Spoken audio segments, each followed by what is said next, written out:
Hello there friends! Today we're going to be taking a look at this light fixture from Costco. I happen to be in need of enhancing the light in a room, and I really don't feel like having to cut out 4-inch holes on a ceiling and having drywall dust everywhere. So I decided to give this little ceiling fan light a shot. I found it on sale for, I think it was about $103. Full price I think is at about $150. I figured, why not? Let's give it a shot. Currently, the room that I'm trying to upgrade outputs 1600 lumens, but it's usually only in one direction. This one seems to have a fully revolved LED light, so it might help with the lighting situation in that room. Let's go ahead and take a look at what you get.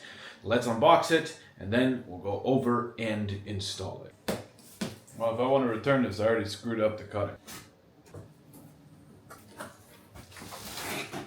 Be careful with this stuff. Don't leave it lying around. It's dangerous for dogs. Alright, so my first impressions are that this thing is obviously very light. The reason for that is because this is cheap plastic. This isn't metal. I'm not really sure if this is metal. I'm pretty sure this is metal, so I guess one piece is metal. Definitely going to read the instructions. So it has this threaded rod, and it has a couple of items attached to it, which is what I assume is going to be used to mount this to the roof. And by roof, I mean ceiling. Let's keep going. Here's the remote. Don't lose this. I'm pretty sure if you lose this, you're screwed. So it looks like this is going to be the bracket that you're going to use to mount it to the ceiling. Alright, so after unboxing everything, this is all you get. So this is the bracket that's going to be used to mount this to the ceiling. I assume that this is going to be the cover for all the wires. This is the threaded rod that we're going to use to, I assume, attach this to that. And then this overall structure to the ceiling. You have the remote, which I've read you definitely should not lose. And we'll take a look at what batteries it uses later. You have the instruction manual with some wire nuts and some screws. And finally, the main unit itself. Now, I just want to point out that I'm a little disappointed that this is all plastic. Even the blades are plastic. I mean, you know, I guess you can't really complain, but when you're really looking at this thing, it looks like it's made out of metal. So I guess that's a good thing, but also a bad thing because it is pretty light. Don't get me wrong. It's super light. I can just pick this up with one hand pretty easily. See that? If I were to estimate, I would say it probably weighs about maybe 12 to 15 pounds. What is a little concerning to me is that I only see 3 wires. Usually when I see 3 wires, it lets me know that it's, this whole thing is controlled by just one switch. If you are in a household that would like to control the fan independently from the light using a switch, then I don't think this would be for you. I don't see a red wire anywhere, but let me go ahead and start reading the manual, and I'll let you know what I find. Okay, so I've read over the instructions, and I don't see the ability to control this with a 3-way switch or even a dual switch so that you can control the fan and the lights independently. So it seems like you're only locked down to one power source, and you have to use the remote to control both. For some folks, that might be a negative because some people like to control those independently without having to use that remote. If that is a con for you, then you can immediately just disqualify this from the list. For me, it's not really that big of a deal because I don't have a setup like that. I'm gonna go ahead and get started and start disassembling the light fixture in my room. Okay, so the first thing we need to do, just like with my other video, you need to come to the sub panel and you need to turn off the power for that light. Again, mine is labeled master lights. So watch what happens when I flip the switch. Everything turns off. All right, so I've opened a window so we can let some light in. So I just want to point out to you guys, I have my very high quality ladder right here, aka my chair. And I also have my high quality safety sandals. So we can now go ahead and start taking apart this very ugly light fixture. So in order to take this guy off, if you have one just like this, it's a relatively straightforward process. This little piece right here is a knob.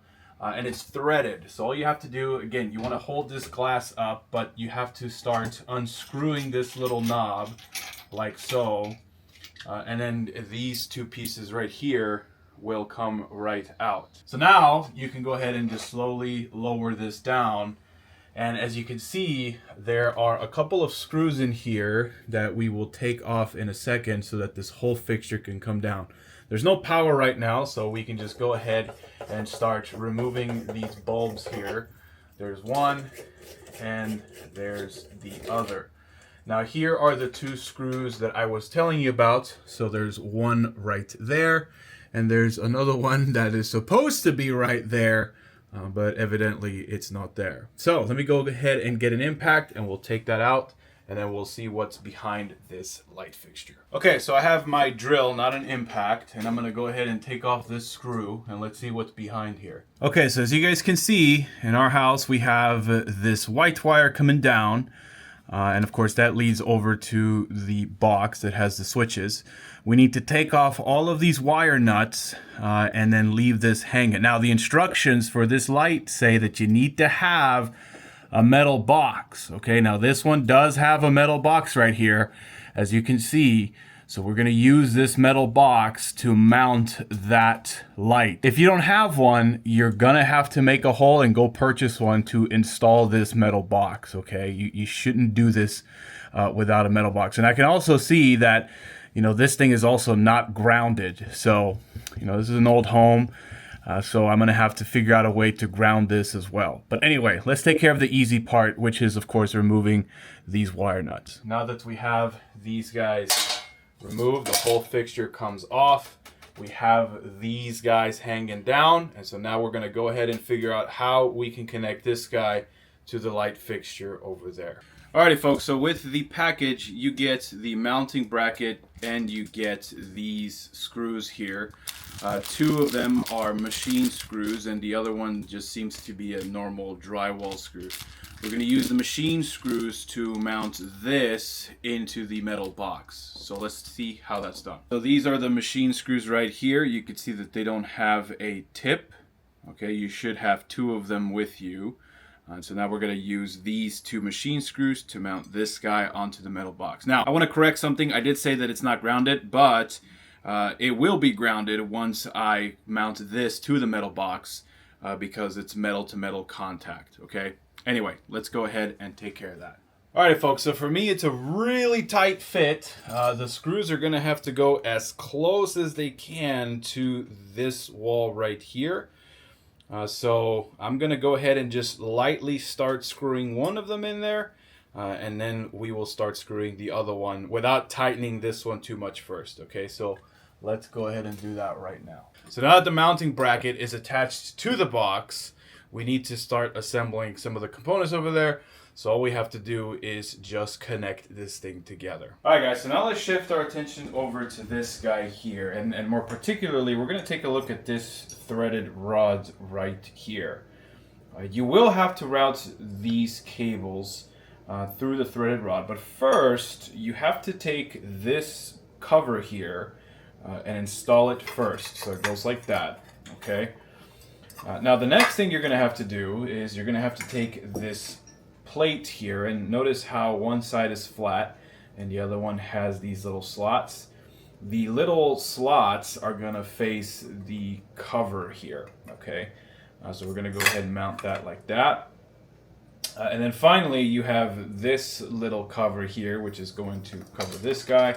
And of course that is going to go something like this. Okay, so this is how it should look once you put this together.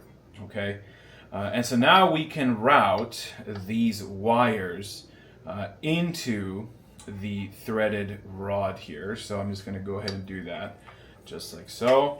If you're wondering what this is for, this is to assist you in holding this thing in place with the carabiner if you're installing it in a very bizarre place. But in this case, I should be able to handle this on my own, so I'm just going to go ahead and route it in here, and then we'll go from there. By the way, you want to make sure that this metal one is on the same side of the pin as the wire, otherwise when you start twisting it, it'll start to kind of, you know, twist and be all weird. In this case, I have them both on the same side. See, there's the metal wire, and then here is the actual power wire. And so now what you want to do is you want to go ahead and loosen up these screws right here. Okay, so you loosen these guys up, and there's a pin in there with a cotter pin. You just take that out, and now you can start threading this, and you're going to thread it to the point where the hole for the threaded portion here lines up with that pinhole, so you can slide that pin back in there. So let's go ahead and do that. There we go. So now see, I fit the pin right through the holes, and you can see now it's on the other side over here. So now I can take this cotter pin and put it back in place. So I'm just going to go ahead and put it right back in place. There we go. So now you're going to tighten both of these screws together, and that should keep this threaded piece in place. And so now you can slowly start to see how this thing is supposed to come together. So see, this guy will cover those screws. This will obviously cover the cables, and this will cover the screws that hold this thing in place. Okay, now we are ready to take this guy over to the junction box and mount it. So let's go ahead and do it. So we have everything in the correct order. Now this is kind of a gimbal action here. So this is a spherical contact. So it allows it to do this, okay? So all we have to do now is just take this spherical contact and mount it up on that box. So let's do it. All right, so before we go ahead and mount this thing, you do need to take off both of these screws. They're Phillips heads, so go ahead and take off these screws here. All right, so now we can go ahead and take this light. I might have to move the wires around, but go ahead and just slide it in there. As you can see here, that is how it is mounted. See, it's a spherical contact, just like a gimbal action here. So you can see it allows it to sway like so. All right, so now all we have to do is figure out a way to wire this together. Now, keep in mind that this carabiner is here to help you if you want to hang it off of something. There's a little L bracket that is included. For me, I don't really need to do that, so I'm not going to use it at all. All right, so as you guys can see, I have now pushed the wires into the box. Really, the only thing left is this little carabiner here, which I'm just going to go ahead and remove. I'll leave this bare wire here, but I just want to remove this because if the fan is shaking a lot or if it's doing some very weird movements, you might hear this clank in the background. So I'm just going to remove it, but as you can see, it's a very clean install. Let's go ahead now and figure out how we put this guy on there. And that's the part where I've read some people have a little bit of a problem. Alright guys, so in order to install that cover plate, you're gonna need one of these guys. You need a relatively compact screwdriver, because if you have a full-length screwdriver, you're gonna go at it at an angle and you could possibly strip the screw. We all know that Phillips head screws can easily be stripped. So grab yourself one of these, or if you have a 90-degree angle attachment for your drill, you can try that. I just happen to have one of these lying around, so let's see how we can install this cover. All right, so as you guys can see, I have this one screw just kind of placed right there. And what you can do now is use that one screw to, kind of help you position this thing like so. So once you get this first screw in there, you see how this hole is just big enough to let that head through? So what you're going to do is you're just going to go ahead and take it and just slide it like so. Okay, so now you can use this to help you place the second screw on the other end over there. So it's just using a little bit of radial hinge action here to assist you in placing that second screw. So let me go ahead and get that second screw installed. So now that I have this thing, again, it's kind of hard to see, but see, I have it in there, and now you're going to use this little screwdriver to help you tighten this son of a gun, right? And unfortunately, without this little screwdriver, it can get pretty messy. So let me go ahead and do that very quickly. Alright, so finally, we're now going to go ahead and take this ring here and use it to just hide those screws. And as you can see, you just have to twist it. So you can see now that this thing is locked in place. So now that ring uses the heads there to lock this thing in place. So now, let's turn everything on and see what this thing does. All right, so I just flipped on the switch and it didn't do anything. And that's probably because I need to turn it on with the remote. So let me go ahead and get the remote. Well, yep, there's some batteries. Let's go ahead and take a look at the lights. So as you guys can see, the install is complete. If I'm a little sweaty, sorry, it's just because it's getting this in there. It's kind of a pain in the butt. But it has an on and off switch over here. So if I go ahead and turn on that or press that button, you can see it turns the light off, turn it on, just like so. So you can control the fan through this circle dial here. So this one is pretty self-explanatory. It will turn the fan on or off. This is low, medium, and high. Now, I just want to give you guys some audio on what it sounds like because some people have complained about the noise level of this unit. So this is going to be high.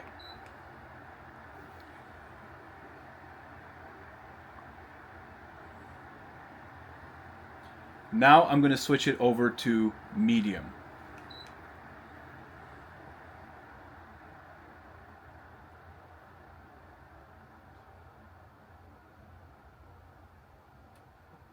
And now I'm going to switch it over to low.